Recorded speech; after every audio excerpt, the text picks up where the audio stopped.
Jadi kalau diartikan jikalau kalian mabuk, kutambahkan lagi mabuknya. Oh, itu artinya. Lain sakatu lazi dan nahu. Beda sedikit aja, shim sama apa? Sin. Makanya baca Fatihah itu udah harga mati.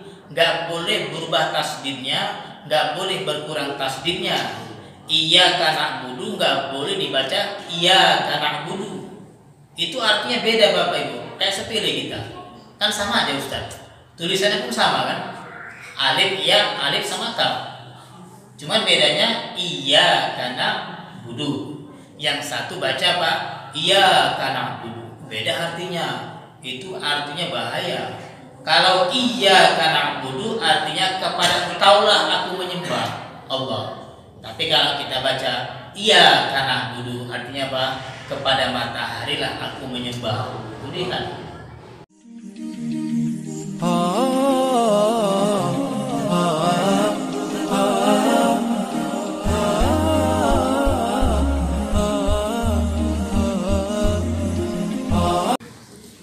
Assalamualaikum warahmatullahi wabarakatuh.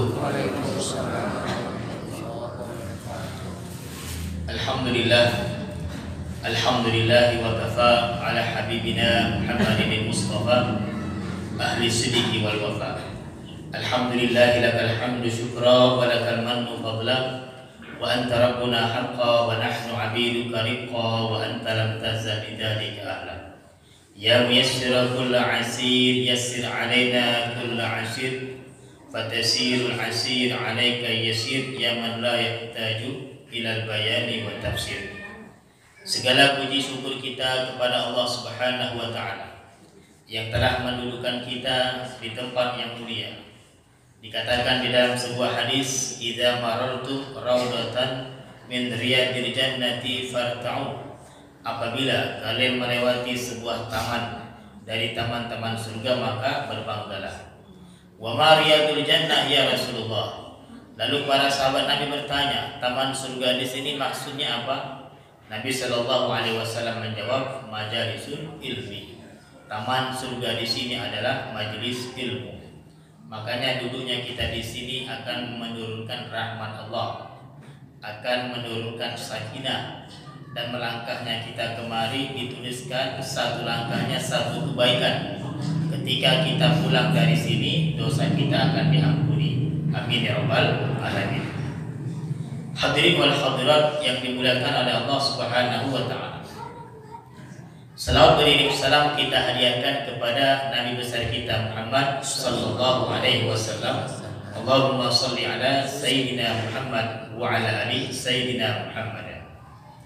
Dikatakan di dalam hadis Nabi sallallahu alaihi wasallam melihat satu orang pemuda berguling-guling di dalam surga. Ra'aitu rajulan yataqallabu fil jannah. Aku melihat satu orang pemuda berguling-guling di dalam surga. Lalu Nabi Shallallahu Alaihi Wasallam bertanya, kenapa engkau gembira sekali sampai engkau di dalam surga berguling-guling? Maka pemuda ini mengatakan, ya Rasulullah, bagaimana aku tidak gembira masuknya aku ke dalam surga dikarenakan menyingkirkan duri dari tengah jalan ke pinggir jalan. Maka gara-gara amalan yang kecil ini, alhamdulillah, Allah Subhanahu wa taala memasukkan saya ke dalam surga. Makanya Bapak Ibu perhatikan, di dalam surga nanti banyak sekali orang masuk ke dalam surga dengan sebab yang bermacam-macam. Sebagaimana banyak orang masuk ke dalam neraka dengan sebab yang bermacam-macam. Terkadang ada orang kita kira dia ahli surga, rupanya masuk neraka. Dan terkadang kita kira dia ahli neraka, rupanya masuk surga. Makanya di dalam kehidupan ini Nabi Shallallahu Alaihi Wasallam menyuruh kita untuk selalu berlindung. Yang pertama dari api neraka, yang kedua dari azab kubur, yang ketiga dari fitnah mati dan hidup, yang keempat berlindung dari fitnahnya dan dajjal. Nah, ada orang masuk ke dalam surga gara-gara menyingkirkan duri dari jalan. Ada orang masuk ke dalam surga gara-gara memberi makan seekor anjing. Ada orang masuk ke dalam surga gara-gara bersedekah. Ada orang masuk ke dalam surga gara-gara menghadiri majelis ilmu. Ada orang masuk ke dalam surga karena banyak sholatnya. Ada orang masuk ke dalam surga karena baik dengan tetangganya. Intinya dalam kehidupan ini kita tidak boleh meremehkan kebaikan walaupun kecil. Faman ya'mal mithqala dzarratin khairan yarah wa may ya'mal mithqala dzarratin syarran yarah. Hadirin wal hadirat yang dimuliakan oleh Allah Subhanahu wa taala. Mudah-mudahan dengan duduknya kita di sini Bapak Ibu, rahmat akan turun. Mudah-mudahan pengorbanan kita yang sedikit antara maghrib sampai isya, waktu yang sangat singkat sekali, gak nyampe 1 jam setengah, hanya 1 jam, itu pun dipotong dengan waktu azan gak nyampe 1 jam. Jadi duduknya kita di sini kurang lebih 1 jam. Mudah-mudahan Allah pandang kita, walaupun kita terkadang agak capek-capek. Di antara kita mungkin banyak pekerjaan, ketika datang kemari agak setengah ngantuk. Ada yang kerjanya lebih banyak lagi, datang kemari ngantuk betulan, masya Allah. Ngantuknya kita di sini ada pahala, setengah ngantuk pun ada pahala. Yang penting hadir. Nabi menyuruh kita apa? Hadir, nggak absen. Sama halnya seperti khutbah Jumat. Khutbah Jumat 40 orang ada yang hadir, itu sudah cukup. Walaupun yang hadir setengah ngantuk atau separuhnya ngantuk betulan, itu khutbahnya masih sah.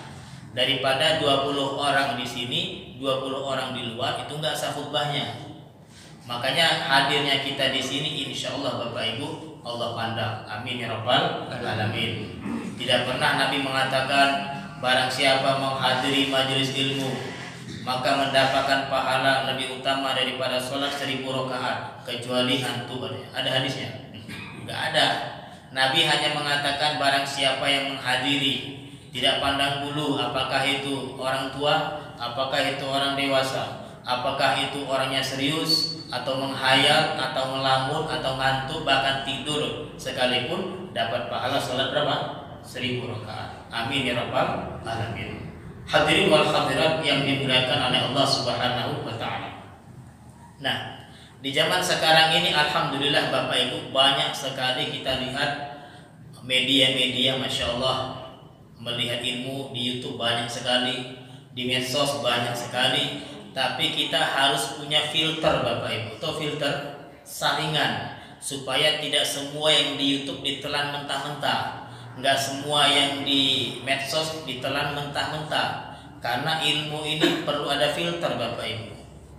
Karena ilmu itu sangat luas, referensinya sangat banyak. Contohnya nih, di dalam hadis riwayat Imam At-Tabrani, Nabi Shallallahu Alaihi Wasallam sebelum membaca Fatihah membaca doa iftitah, Allahu Akbar kabira walhamdulillahi kasira, sampai mana? Inni wajjahtu wajhiya lilladzi fataras samawati wal arda hanifah, sampai habis. Itu sudah kita pelajari dari zaman dahulu kala. Artinya memang disunahkan sebelum baca Fatihah kita disunahkan baca doa apa? Iftitah. Dan ini yang mengatakan bukan ulama biasa, sekelas Imam Nawawi, sekelas Imam Suyuti. Imam Suyuti ini pakar dalam ilmu hadis. Beliau katakan apa? Seluruh hadis di zamanku sudah aku hafal semua. Kalau belum aku hafal, aku akan menghafalnya. Itu beliau mengatakan memang ada disunahkan apa? Membaca doa iftitah sebelum baca Al-Fatihah. Ada Bapak Ibu. Makanya ilmu hadis ini nggak mudah, sangat sulit memang. Yang meriwayatkan hadis pun sangat sulit Bapak Ibu.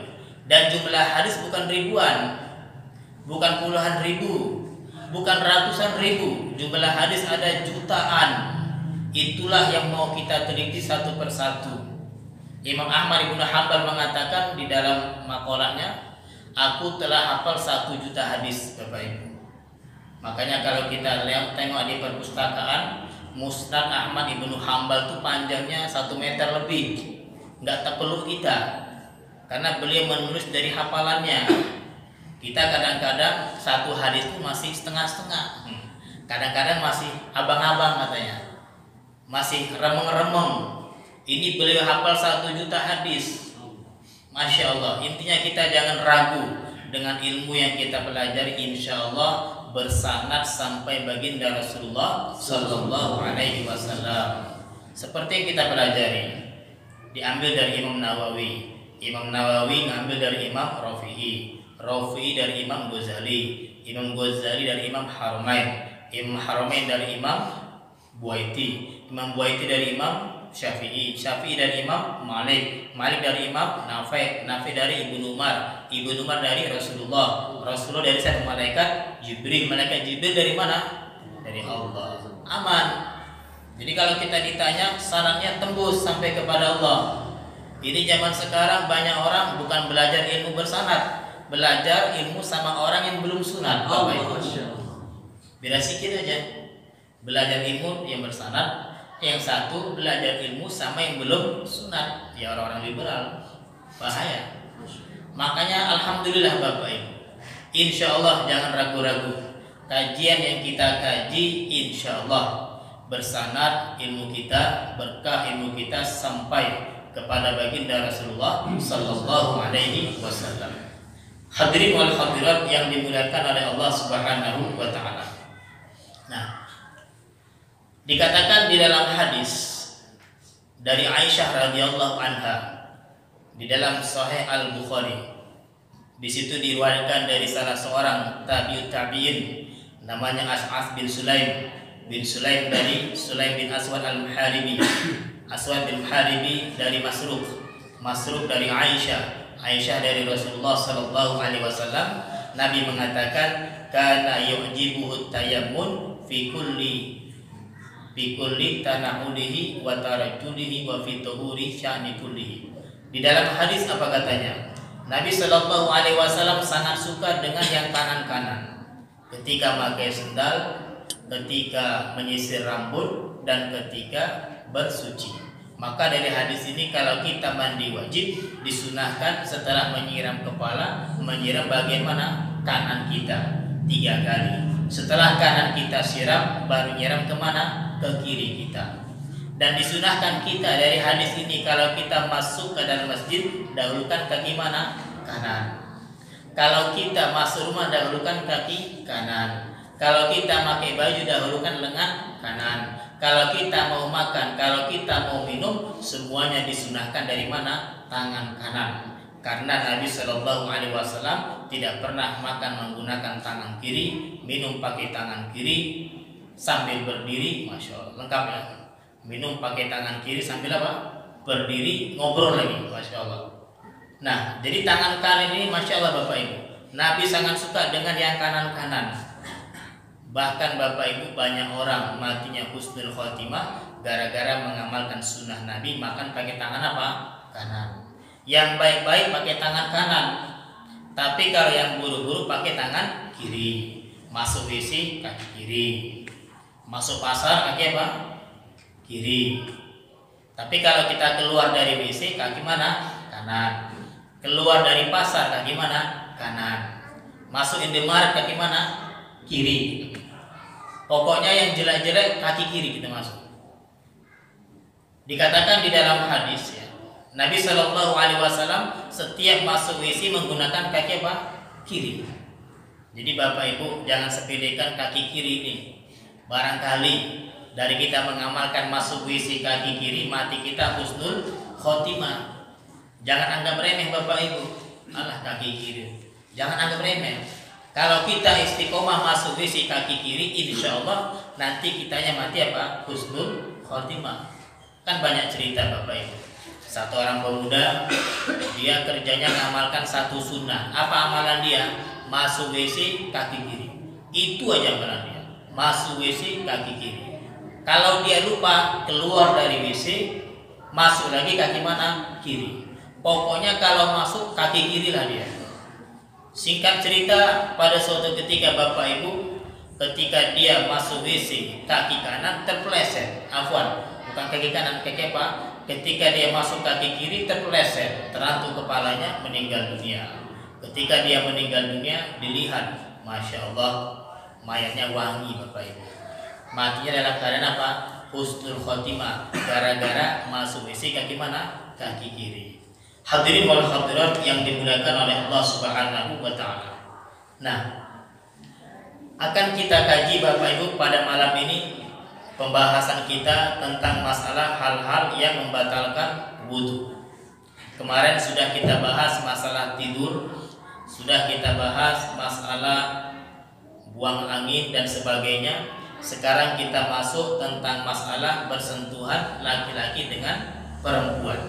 Kebanyakan orang memahami kalau kita bersentuhan dengan perempuan yang sudah balik baru wudunya batal. Atau sebaliknya, perempuan bersentuhan dengan laki-laki yang sudah balik baru wudunya apa? Batal. Padahal tidak Bapak Ibu.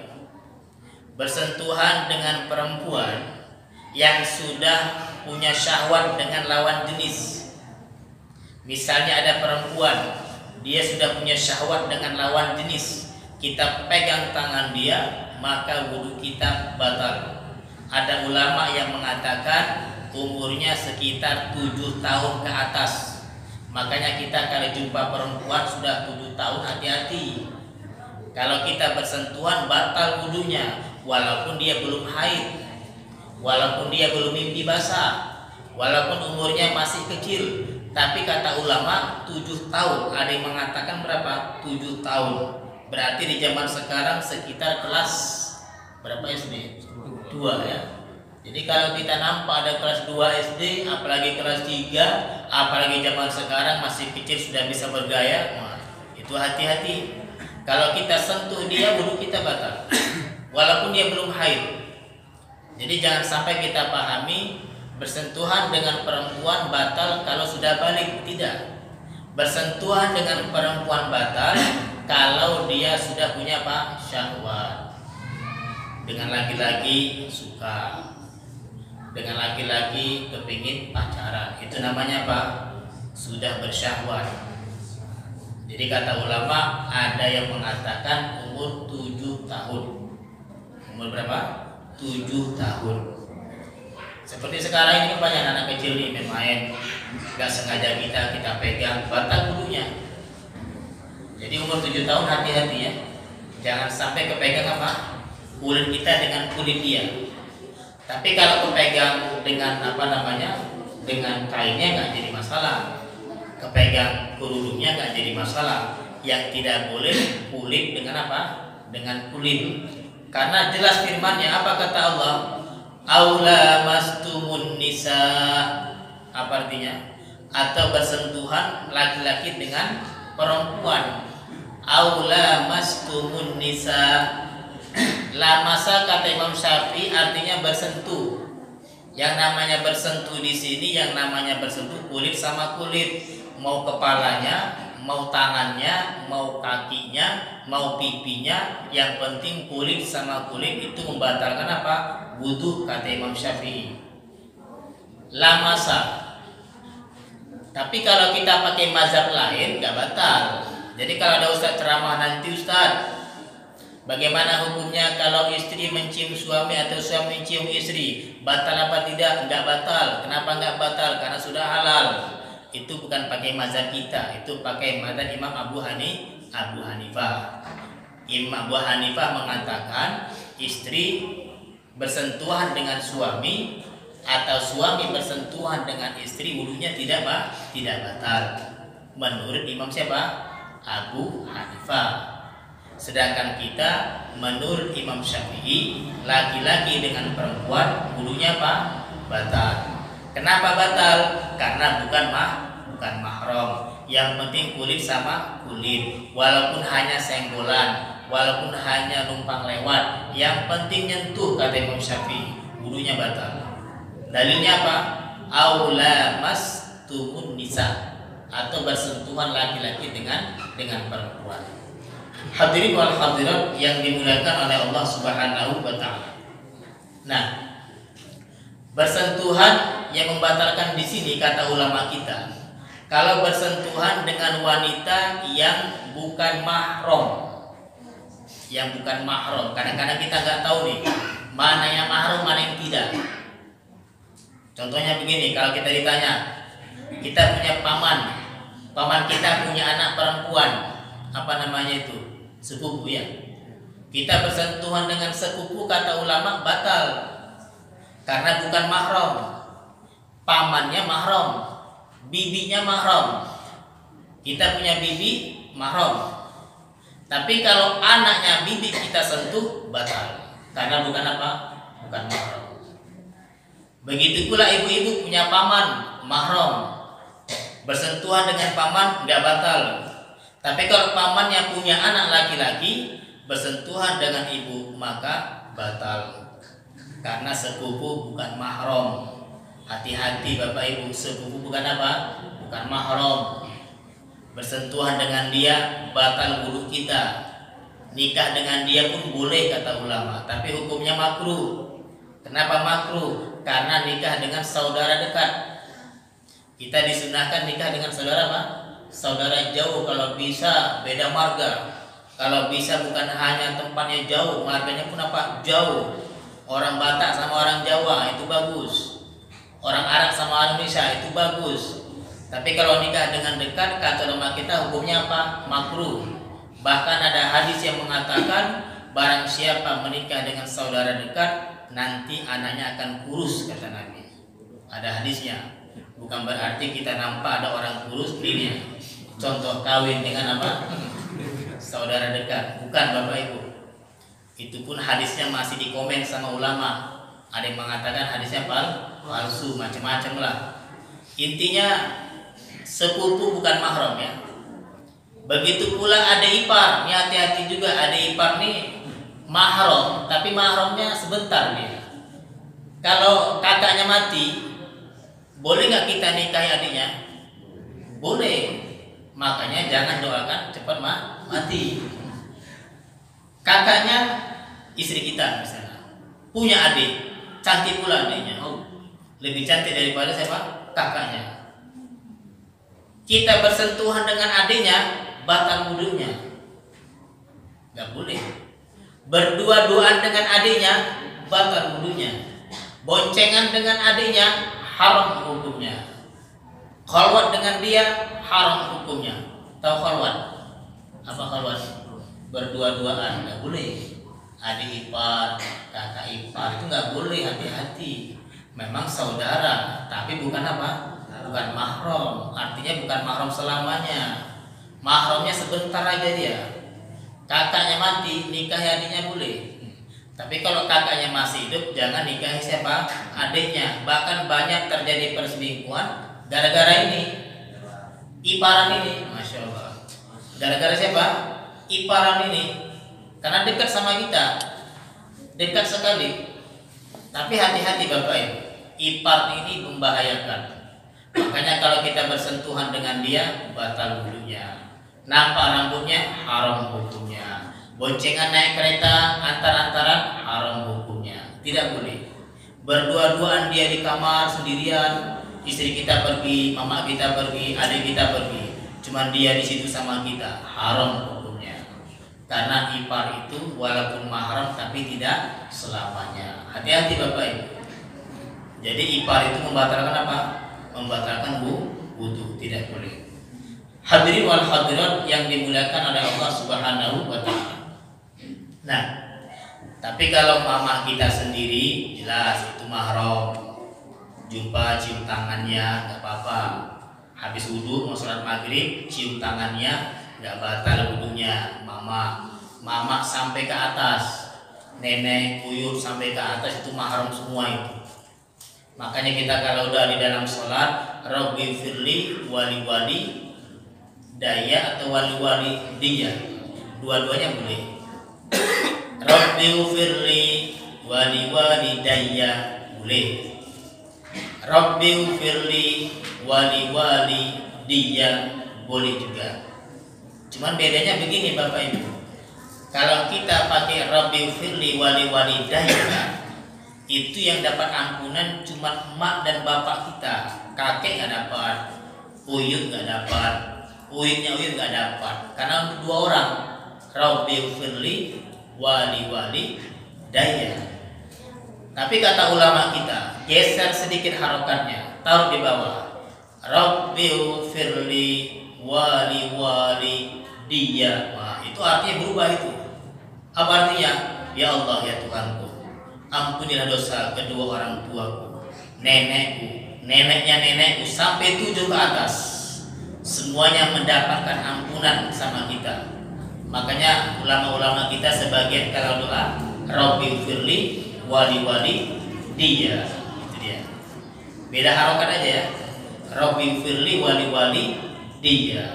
Tapi kalau kita baca Rabbi firli wali daya, untuk berapa orang? 2 orang. Jadi bahasa seperti itu Bapak, beda sedikit harokatnya, bahkan bertambah sedikit hurufnya sudah beda artinya. Maitun artinya orang mati. Tapi kalau kita bilang maitatun artinya bangkai. Makanya kalau mayatnya cewek, jangan pakai usoli ala hadhil maitati. Itu artinya apa? Sengaja aku sholat ke atas bangkai. Jadi pakai apa yang betul? Ya sama saja. Usolli ala hadal maiti. Karena kata-kata maiti itu bisa untuk 2, laki bisa, perempuan bisa. Jangan mentang-mentang cewek ditambahin tambah buto. Mayit laki-laki, maitatun siapa? Itu enggak ada. Sama sepertinya insan. Apa arti insan? Manusia. Untuk siapa manusia? Laki saja atau perempuan? Dua-duanya. Tidak pernah ada orang Arab mengatakan insan untuk manusia laki-laki, perempuan insanatun ada. Nggak pernah kita baca insanatun. Insan itu ya dua-duanya, laki pun insan, perempuan apa? Insan. Sama seperti mayit, usolli ala hazal maiti, laki-laki. Perempuan usolli ala hadal maiti juga, karena al maiti itu maknanya itu apa? Dalam ilmu bahasa Arab istighraq namanya. Istighraq itu artinya untuk semua. Al-insan untuk semua. Memang dalam bahasa Arab ada satu kalimat untuk siapa? Semua. Insan untuk semua. Al-mayit untuk semua. Jadi mulai ke depannya kalau mayitnya perempuan tetap mengatakan apa? Usolli ala hadal maiti. Cuman masalah doanya beda. Kalau doanya ya jelas. Laki-laki Allahumma fir lahu warhamhu sampai habis. Kalau perempuan dirubah sedikit, Allahumma fir laha warhamha wa'afihi wa'fu anha sampai habis. Jadi intinya Bapak Ibu dalam bahasa Arab memang begitu. Sedikit saja berubah tulisannya artinya sudah beda. Lain syakartum artinya apa? Jikalau kalian bersyukur. Banyak orang membaca bukan lain syakartum, lain sakartum. Apa arti sakartum? Mabuk artinya. Jadi kalau diartikan jikalau kalian mabuk, utambahkan lagi mabuknya. Itu artinya. Lain sakartum lazi dan nahul. Beda sedikit aja, shim sama apa? Sin. Makanya baca Fatihah itu udah harga mati.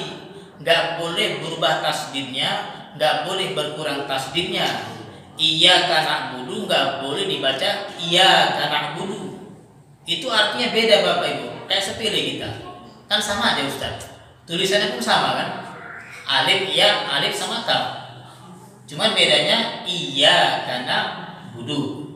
Yang satu baca apa?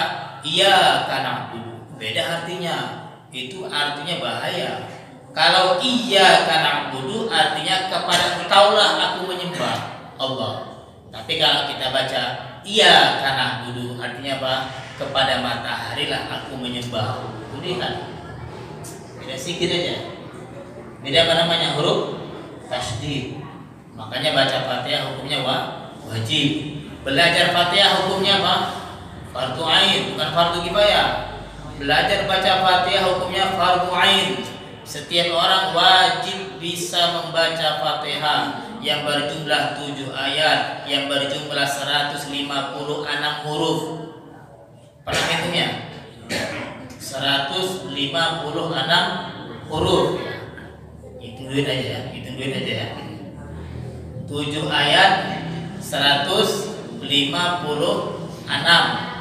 Dimulai dari bacaan bismillah. Jangan mentang-mentang baru umroh, baru pergi haji, pulang-pulang nampak di Mekah nggak pakai bismillah. Ya, di Mekah kan nggak pakai bismillah. Kalaupun baca sir dia. Allahu Akbar, langsung baca apa? Alhamdulillahirabbil alamin. Oh gitu. Pulang dari umroh, bawa ajaran baru, tampil beda. Sholat di sini, ketika sholat dibawa pula dia Allahu Akbar, langsung baca apa dia? Alhamdulillahirabbil alamin. Salah bilang. Di Arab gak pakai bismillah Ustaz. Di Arab betul. Kalau kau bawa kemari kau salah bilang. Kalau gak pakai baca bismillah jangan sholat di sini. Sholat di mana? Di Arab. Kita di sini pakai bismillah. Jangan yang di sana bawa kemari. Yang di sana pakai mazhab Hambali. Kalau kita pakai mazhab siapa? Syafi'i. Syafi'i mengatakan pakai bismillah. Kalau di Arab nggak pakai apa? Bismillah. Karena menurut mereka tidak wajib. Kalau kita wajib. Makanya kita kalau buka Al-Quran, buka surat Fatihah, nomor 1 bukan Alhamdulillah. Apa nomor 1? Bismillah. Quran kita ini semua yang di sini, buka Al-Qurannya. Nomor 1 bukan Alhamdulillah. Nomor 1 Bismillah. Makanya jumlah Al-Fatihah ada 7. Kalau kita buang Bismillah jadi berapa? Jadi 6. Dan jumlah hurufnya kata ulama yang pernah menghitungnya, dihitung Bapak Ibu jumlah hurufnya itu. Ba 1, Sin 1, Mim 1, semuanya berapa? 156.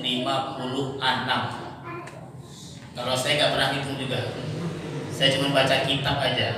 Jumlah hurufnya ada berapa?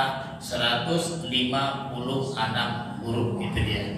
Hadirin wal hadirat yang dimuliakan oleh Allah Subhanahu wa taala. Jadi kalau kita belajar pakai mazhab ini enak Bapak Ibu. Syafi'i bersentuhan dengan wanita batal, walaupun istri batal. Tapi halal Ustaz, memang halal, tapi bukan mahram. Kita bukan bahas halal-halalnya. Mahram apa enggak? Istri bukan mahram jelas. Kalau mahram nggak mungkin kawin sama dia. Jadi bersentuhan dengan istri batal wudunya. Walaupun kecepaka-kecepiki, walaupun hanya pegang-pegangan tangan batal wudunya. Mahram bukan mahram. Kalau keponakan mahram, keponakan apa? Mahram.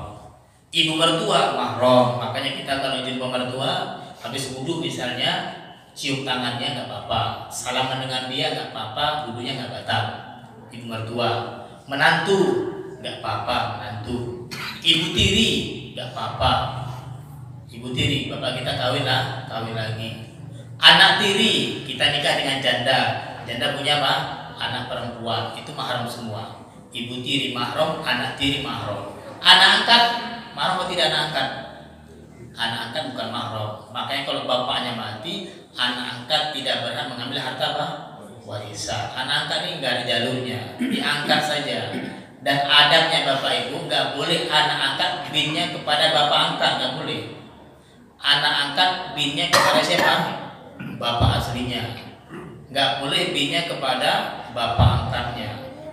Begitu pula anak zina, maaf cakap nih, anak zina ini binnya bukan kepada bapaknya, binnya kepada siapa? Ibunya. Dari sinilah kita tahu nanti ketika dia mati, apakah ini anak zina atau anak yang halal. Binnya kepada siapa? Mamanya. Kalau bapaknya mati, nggak ada harta warisan. Kalau dia mau nikah, siapa walinya? Bapaknya nggak boleh. Anak zina nggak boleh bapaknya jadi wali. Siapa walinya? KUH. Langsung siapa? Jangan malu. Aduh Ustaz, malu Ustaz. Udah terlanjur Ustaz. Kalau sempat KUH jadi wali malu Ustaz. Jangan malu. Ini sudah kesalahan. Yang berlalu biarlah berlalu. Namanya manusia Bapak Ibu punya kesalahan. Di zaman Nabi aja ada satu orang sahabat Nabi pernah berzina. Datang kepada Nabi namanya Ma'is bin Malik. Datang kepada Nabi, ya Rasulullah, aku mengerjakan begini-begini, aku telah berzina. Apa kata Nabi? La'allaka qabbalta, mungkin hanya cium-ciuman saja. Enggak ya Rasulullah. Mungkin hanya pegang-pegangan saja. Enggak ya Rasulullah. Aku benar-benar berzina ya Rasulullah. Maka Nabi rajam, dilempari pakai batu sampai meninggal dunia. Dan matinya husnul khotimah. Kenapa? Karena mau bertaubat. Makanya kita kalau sudah berbuat salah, jangan malu. Artinya kalau kesalahan diakui kesalahan kita. Bertaubat kita kepada Allah. Selama matahari belum terbit dari mana? Tempat terbenam. selama nyawa belum nyampe kemana? Kerongkongan. Kalau nyawa sudah sampai kerongkongan gak ada tempat taubat lagi, seperti Firaun. Tahu Firaun? Satu makhluk yang paling bejat di mana? Di muka bumi. Tidak ada orang sampai sekarang buat namanya siapa? Firaun. Nah, gak pernah kita akekah. Siapa namanya Bu? Firaun bin Amr, gak pernah. Gak ada. Firaun ini mau taubat Bapak Ibu. Taubatnya kapan? Pas mau tenggelam. Ketika ditelan laut merah, nyawa sudah di kerongkongan, apa kata dia? Amantu bima amana bihi banu Israil. Aku sekarang beriman. Gak diterima lagi imannya. Karena sudah sampai kemana? Ke kerongkongan Bapak Ibu. Maka kita banyak bertaubat kepada Allah. Mudah-mudahan Allah terima taubat kita, mati dalam keadaan husnul khotimah. Amin ya rabbal alamin. Hadirin wal hadirat yang dimuliakan oleh Allah Subhanahu wa taala. Nah, kemudian yang terakhir Bapak Ibu, termasuk membatalkan wudu adalah menyentuh kemaluan. Menyentuh kemaluan, maaf cakap ini, batang kemaluannya disentuh batal wudunya. Pakai telapak tangan, kalau pakai luar tangan ini nggak batal, pakai telapaknya batal, dipegang batal. Kemaluannya disentuh. Hadisnya sahih, man massa zakarahu falyatawaddah. Barang siapa menyentuh kemaluannya batal wudunya. Kalau nyentuh telurnya itu nggak batal, nyentuh pahanya nggak batal, nyentuh pantatnya nggak batal, dan maaf cakap nyentuh bulu kemaluan pun tidak batal. Yang batal menyentuh apa? Kemaluan menggunakan telapak tangan langsung ke kemaluan kita. Karena hadisnya jelas, man massa zakarahu fal yatawaddo. Apa arti massa? Menyentuh dengan apa? Telapak tangan. Itu yang batal. Hadirin wal hadirat yang dimuliakan oleh Allah Subhanahu wa taala. Adapun kita makan daging kambing enggak batal wudunya, makan daging ayam enggak batal wudunya, kena gigit pacar enggak batal wudunya, berdarah-darah kaki kita enggak batal wudunya, kepijit tai ayam enggak batal wudunya. Intinya semua enggak ada yang batal, cuma 4 aja. Keluar lubang kubul dan dubur, ngantuk atau gila, bukan ngantuk tidur. Yang ketiga bersentuhan laki-laki dengan perempuan. Yang keempat apa? Bersentuhan dengan kemaluan. Yang kelima kata ulama menyentuh lubang dubur kita. Lubang itu disentuh batal. Tapi kalau megang pantat enggak batal. Lubang duburnya apa? Batal. Selain daripada 5 perkara ini enggak ada yang batal. Enggak ada yang batal. Hadirin wal hadirat yang dimuliakan oleh Allah Subhanahu wa taala. Kira-kira sampai di sini ada pertanyaan Bapak Ibu? Boleh. Masalah terjadi di 20 tahun ke atas ini rata-rata masalah berdasar oleh ulama dan kena penyakit susun bauli ya kan, tentang masalahnya kemaluan itu sudah tidak bisa nahan air kencing lagi, itu ngatasnya gimana? Silisul baul ya, artinya memang udah cebok, udah pakai DMD itu masih keluar juga. Cara ngatasinnya yang pertama, setelah buang air kecil disumpel apanya? Kemaluannya disumpel. Karena kalau nggak disumpel netes kena celana kita, najis. Setelah itu kita berwudu, dan berwudunya ini pas waktu masuk sholat ya. Misalnya waktu isya wudunya pas azan. Khusus bagi orang yang sering keluar air kencing. Udah kencing mau ruku kencing, mau sujud keluar, duduk keluar, jalan-jalan keluar, maka disumpel kemaluannya. Setelah istinja, nanti berwudu ketika masuk waktu apa? Waktu azan, begitu dia. Ada yang lain? Boleh. Mengenai nikah di luar nikah gitu, kalau seandainya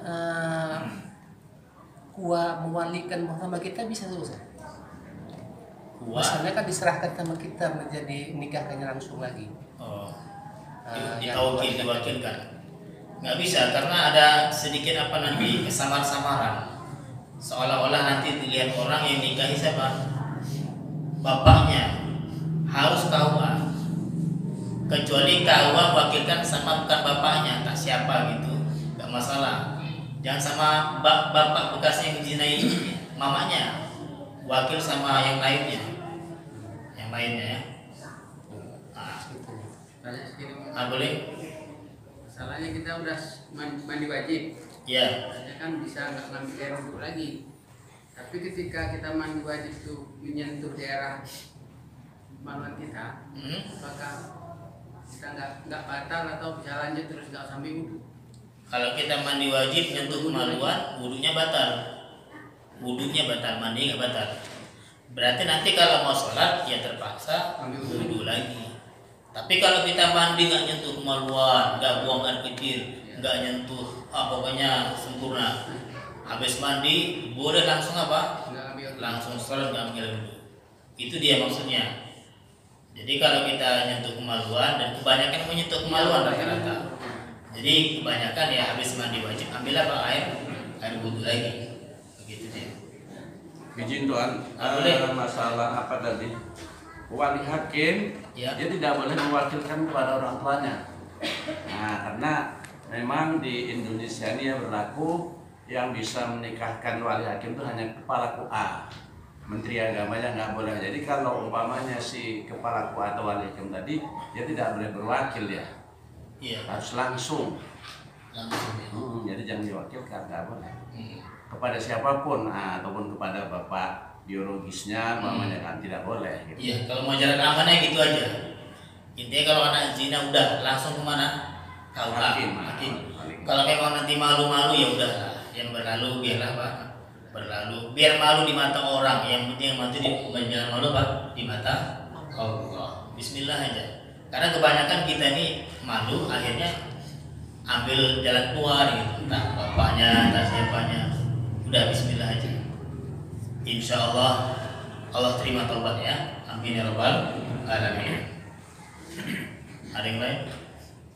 Sedikit Tuan, Boleh. kenapa kok Imam Syafi'i batal, kemudian Imam Malik tidak batal? Bagaimana kisahnya atau riwayatnya? Itu gara-gara masalah menerangkan kalimat la masa. Jadi Allah kan mengatakan aula mas tumun isa. Kata Imam Abu Hanifah, la masa itu artinya mufa'alah. Mufa'alah itu artinya berhubungan badan, berjima kalau bahasa kasarnya. La masa yulamisu artinya bukan bersentuhan. Memang dalam bahasa Arab bisa diartikan saling bersentuhan. Beda ya antara bersentuh dengan apa? Saling bersentuhan. Kata Imam Abu Hanifah, la masa itu artinya mufa'alah, saling. Yang namanya saling itu nggak bisa dengan nyentuh-nyentuh gini. Berarti maknanya berhubungan apa? Berhubungan badan. Makanya Abu Hanifah mengatakan jima batal wudhunya. Tapi kalau hanya bersentuhan nggak batal. Imam Syafi'i tidak. Kata beliau, la masa di situ bisa bermakna la masa. Artinya lamnya dibaca pendek. La masa di Al-Quran kan pakai alif kan. Au la mastumun nisa. Kata Imam Syafi'i, la masa artinya bisa la masa. Nggak mesti artinya saling. Boleh artinya apa? Nyentuh. Sama seperti safar. Apa arti safar? Bepergian. Bukan artinya saling berpergian. Jadi gara-gara masalah kalimat apa tadi? La masa. Adapun hadis yang Aisyah pernah dicium sama Nabi, itu hadisnya dhaif, jelas nggak bisa dipakai ya. Hadisnya apa? Memang ada, tapi hadisnya dhaif. Yang jadi permasalahan sekarang ini ulama beristihad dalam kalimat aula mas tumun nisa. Imam Syafi'i mengatakan la masa artinya, Abu Hanifah mengatakan la masa saling apa? Bersentuhan. Dari situ beda apa namanya? Beda ijtihad. Mana yang betul? Mana yang betul? Wallahu a'lam. Dalam pandangan kita dua-duanya betul. Tapi karena kita wudhunya pakai Syafi'i, kita wudhu pakai Syafi'i kan? Membasuh rambut rusak berapa helai kita rata-rata? Satu kan? Gini aja kita kan? Jadi yang gini-gini wudhunya Syafi'i berarti otomatis. Jangan wudhunya Syafi'i nanti nyium istrinya pakai apa? Hanafi, ya nggak boleh. Wudhu kita Syafi'i semua ini. Nggak ada yang sampai gini, nggak ada gini semua. Pucuknya aja kan? Berarti apa? Syafi'i. Jadi intinya pakai aturan Syafi'i, bersentuhan dengan wanita membatalkan apa? Wudhu. Dan sedikit promosi, ada karangan baru 40 kisah hikmah. Mungkin yang sudah tahu harganya Rp20.000. Yang mau beli yang enggak. Insya Allah Bapak Ibu mudah-mudahan ada faedahnya dan mudah-mudahan kajian kita bermanfaat. Amin ya rabbal alamin. dan saya akhiri dengan doa kifarah majelis. Subhanallah bihamdihi, subhanallah bihamdika, asyhadu an la ilaha illa anta, astaghfiruka wa atubu ilaik. Assalamualaikum warahmatullahi wabarakatuh.